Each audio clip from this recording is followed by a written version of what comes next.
बिस्मिल्लाहिर्रहमानिर्रहीम। अस्सलाम वालेकुम व्यूअर्स। मैं हूँ यास्मीन नज़ीर बदर और आप देख रहे हैं मेरा YouTube channel cooking with Yasmeen Badar. अल्लाह ताला आप सबको खुशहाल आबाद रखे और हर गम परेशानी से महफूज फरमा के अपनी हिफाजत में रखें। व्यूअर्स, आज मैं आपके साथ शेयर करने जा रही हूँ बहुत ही मज़ेदार सी मैक्रोनी की रेसिपी। ये हम गोश्त के साथ तैयार करेंगे, मीट मैक्रोनी रेसिपी। बहुत ही मज़ेदार सी ये रेसिपी हमारी तैयार होने वाली है। मैक्रोनी तो कीमे की हो, सब्ज़ी की हो या गोश्त की, हर तरह की मज़े की बनती है, लेकिन मीट मैक्रोनी का अपना ही मज़ा है। तो बहुत ही मज़ेदार सी ये रेसिपी हम तैयार करने लगे हैं। चलें स्टार्ट करते हैं अपनी रेसिपी को। व्यूअर्स, मैंने आधा किलो से ज़्यादा गोश्त लिया है, इसे देगची में डाला है और यहाँ मैंने 3 से 4 अदद प्याज मोटे मोटे काट के इसमें डाल दिए हैं और यहाँ पर मैंने 5 से 6 टमाटर स्लाइसेस में काट कर वो भी इसमें डाल दिए हैं।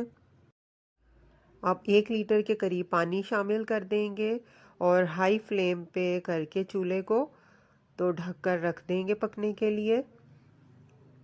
व्यूअर्स, 15 से 20 मिनट बाद हमने चेक करना है। यहाँ पर पानी अभी बहुत है इसमें और गोश्त भी गलना बाकी है। हम विदाउट प्रेशर कुकर तैयार कर रहे हैं, इसलिए हमें वक्तन फ़वक्तन चेक करते रहना है। ये थोड़ा ज़्यादा टाइम लगता है, तकरीबन 40 मिनट के करीब पकने में लगेंगे। और अब फिर ढक कर रख दिया था और अब ये दोबारा से चेक किया है तो इसमें पानी खुश्क हो चुका है और गोश्त गल चुका है। 1 कप इसमें हम कुकिंग ऑयल डालेंगे और फिर इसकी भुनाई स्टार्ट कर देंगे। मसाले इसमें हम ऐड करना शुरू करेंगे। नमक आप अपने हस्बे ज़ायक़ा डालें।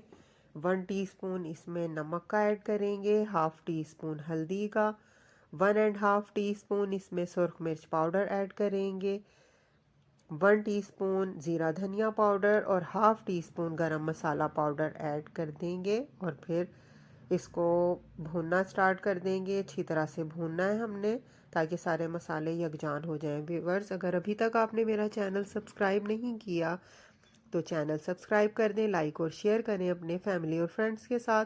बेल आइकन भी प्रेस कर दिया करें ताकि मेरी हर नई आने वाली वीडियो का नोटिफिकेशन बर वक्त आपको मिल सके।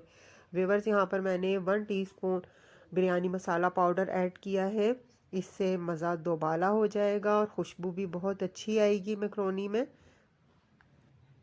गोश्त की भुनाई जारी है। अब इसमें 1 टेबलस्पून सोया सॉस का ऐड करेंगे और 2 टेबलस्पून इसमें सिरका ऐड करेंगे और अच्छी तरह से हिला देंगे।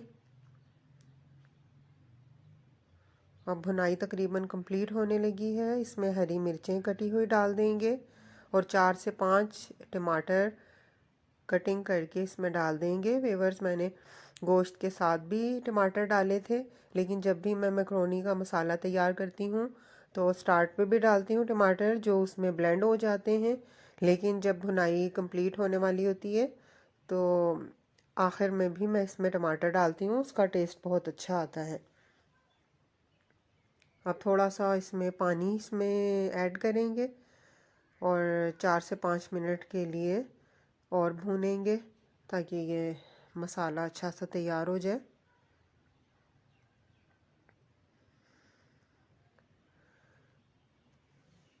अब गोश्त का मसाला तकरीबन रेडी हो चुका है। अब हम फ्लेम को ऑफ़ कर देंगे और इसको साइड पर कर देंगे। अब मैक्रोनी की तैयारी स्टार्ट करेंगे। देगचे में हमने पानी डालकर चूल्हे पर रख दिया है और 1 टेबलस्पून इसमें नमक का ऐड करेंगे, 2 टेबलस्पून इसमें कुकिंग ऑयल का डालेंगे और बॉयल आने पर मैक्रोनी इसमें शामिल कर देंगे और फिर इसको अच्छी तरह से हिलाएंगे ताकि मैक्रोनी आपस में जुड़े नहीं। और जैसे ही मैक्रोनी बॉयल हो जाए तो हम इसे स्ट्रेन कर लेंगे और इस पर कुकिंग ऑयल डाल देंगे। मैक्रोनी को हमने बहुत ज़्यादा नहीं बॉयल करना कि ये बिल्कुल नरम हो जाए, वरना वो जायकेदार नहीं रहेगी। अब गोश्त का मसाला सारा इस पर फैला देंगे और हम इसको अच्छी तरह से मिक्स कर लेंगे। बहुत मज़ेदार सी खुशबू उठ रही है इसमें। मैक्रोनी हमारी बहुत अच्छी बॉयल हुई है, खड़ी खड़ी है।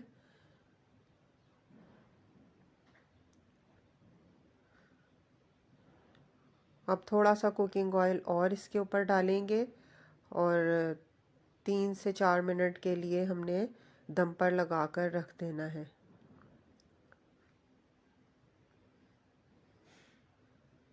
यहाँ पर मैक्रोनी मैंने डिश आउट कर ली है। देखें कितना अच्छा लुक है मैक्रोनी का और बहुत ही जायकेदार ये मैक्रोनी तैयार हुई है। मीट मैक्रोनी आपको पसंद आएगी ये रेसिपी।